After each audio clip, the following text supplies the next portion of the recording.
ढिला नगरिकन भिडियोमा त ल हामीले चाहिँ होसम्म चाहिँ सिकिसकेका छौँ। एकचोटि चाहिँ सुरुबाट हेरौँ। आ इ उ ए ओ, का कि कु के को, सा सि सु से सो, ता ची चु ते तो, ना नि नु ने नो, हा हि फु हे हो। र आज हामी सिक्न गइरहेको छौँ बाँकी भएको चाहिँ लेटरहरू।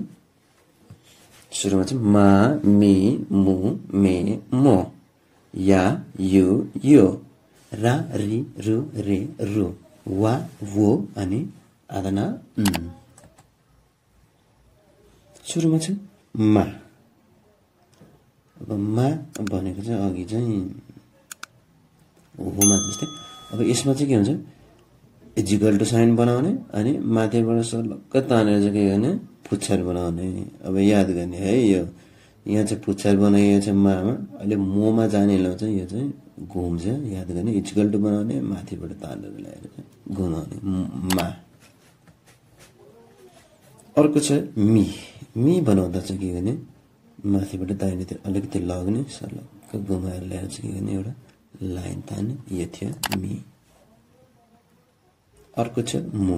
सुरुमा चाहिँ सानो एउटा चाहिँ देब्रेबाट दाहिने चाहिँ एउटा माइनस बनाउने र माथिबाट चाहिँ यस्तो घुमाएर ल्याएर चाहिँ के गर्ने, एउटा दाहिनेतिर एउटा यसो यसलाई चाहिँ यसो मुबाट मुख है, कता कता मुख जस्तो है। यो गोलो चाहिँ कान हो कि यो चाहिँ चिउँडो हो कि है, मुबाट मुख। अर्को छ मे। मे भनेको चाहिँ सुरुमा छड्के लाइन तान्ने र दोस्रो चोटिमा माथिबाट सलक्क घुमाएर ल्याएर यस्तो गर्ने। यो थियो मे।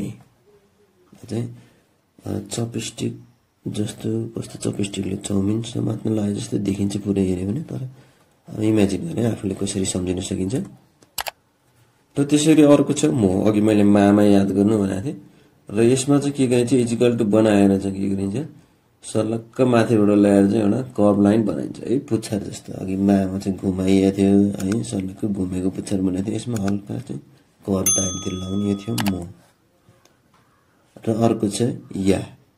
या बनाउन पर्यो भने चाहिँ के गर्ने, सुरुमा चाहिँ एउटा यसो तानेर चाहिँ अनि हल्का चाहिँ टिक्क चाहिँ सानो चाहिँ टोपी लगाए जस्तो अनि माथिबाट तल लाइन ताने या। अब अर्को छ यु। यु भनेको चाहिँ दुईचोटिमा बनाइन्छ। सुरुमा चाहिँ माथिबाट तल तानेर यसरी यता घुमाउने र अर्को चाहिँ माथिबाट फेरि तल दाहिनेतिर है। अर्को छ यो। यो यो भनेको सुरुमा एउटा माइनस लाइन तान्ने, त्यसपछि माथिबाट सलक्क ल्याएर घुमाएर चाहिँ घुमेको पुच्छर बनाउने यो। अर्को छ रा।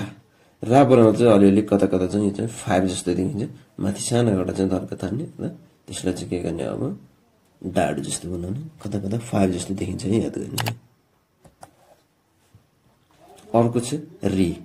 री भनेको चाहिँ देब्रेतिर चाहिँ सुरुमा एउटा सानो लाइन ताने, जसले चाहिँ पेन छोड्ने बेलामा चाहिँ अलिकति माथि लगेर चाहिँ छोड्ने, हल्का टुप्पो बनाएर छोड्ने है।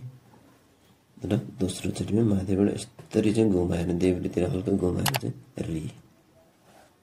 अर्को छ रु। अब यो रु पनि याद गर्ने, एकछिनमा यस्तै आउँछ एउटा। रुको तल चाहिँ यस्तो गोलो चाहिँ घुमेको हुन्छ है, डल्लो। अहिले रोमा गएपछि यो डल्लो हराउँछ, अरू यस्तै छ। यो चाहिँ 3 जस्तो छ, तर तल चाहिँ यस्तो मुठी पारे जस्तो है, त्यही चाहिँ घुमाएर चाहिँ राखेको है। यो थियो रु। अर्को छ रे।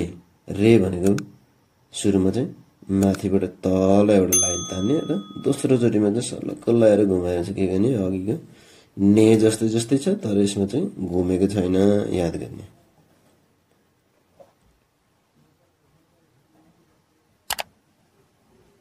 अर्को छ रु।